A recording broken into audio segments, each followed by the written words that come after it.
അടുത്ത കൊല്ലമെങ്കിൽ നമുക്ക് നല്ലൊരു ബിസിനസ് തുടങ്ങണം. സത്യം, നാട്ടുകാരൻ വീട്ടുകാരൻ പുച്ഛം കണ്ട് മടുത്ത്.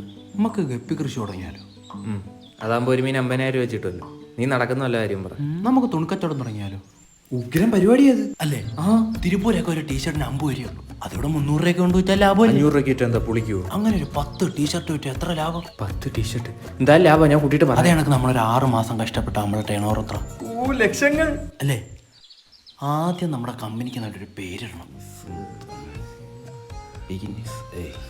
കിട്ടി. New shop. എന്താ അങ്ങനെ? പുതിയ കടയില്ലേ? Super. New shop textiles and ഗാർമെന്റ്സിന്റെ സിഇഒമാരാണ് നമ്മൾ. അങ്ങനെ നമ്മളുടെ തേങ്ങ കച്ചവടം സ്റ്റാർട്ട് ചെയ്യാൻ പോവാണ്. ഫസ്റ്റ് നമുക്ക് വേണ്ടത് ഒരു ടെമ്പോ. തെങ്ങ് നല്ല തേങ്ങ കിട്ടൂ. ആ തേങ്ങ കൊണ്ടൊരു വണ്ടി വേണ്ടേ? തേങ്ങയൊക്കെ ചീത്തയായി പോകൂടാ. തേങ്ങ ചീത്തയാണെങ്കിൽ അത് കൊപ്രയും നമുക്ക് വെളിച്ചെണ്ണുണ്ട് കൊടുത്തുവിടൂ. അത് ശരിയാ. അല്ല, നമ്മള് നേരത്തെ തുടങ്ങിയ തുണി കച്ചവടം എന്ത് ചെയ്യും? ആകെ നഷ്ടമായിരുന്നു. അവസാനമായപ്പോ എന്റെ അക്കൗണ്ടിൽ 10 കോടി, നിന്റെ അക്കൗണ്ടിൽ 20 കോടി. 10 കോടി നഷ്ടമായോ? അയ്യോ, ഭയങ്കര നഷ്ടം. ഭയങ്കര നഷ്ടം. അല്ലെങ്കിലേ നമുക്ക് കള്ളിന്റെ ബിസിനസ് തുടങ്ങിയാലോ? അത് സൂപ്പറായി.